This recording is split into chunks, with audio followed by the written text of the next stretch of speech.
Lapkričio 8 diena – Europos sveikos mitybos diena.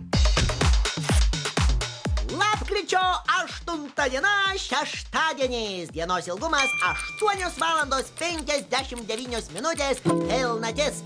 Vardo dieną švenčia Severijonas, Viktorinas, Svirbutas, Domantė, Gotfridas ir Severinas. Sveikinam visus!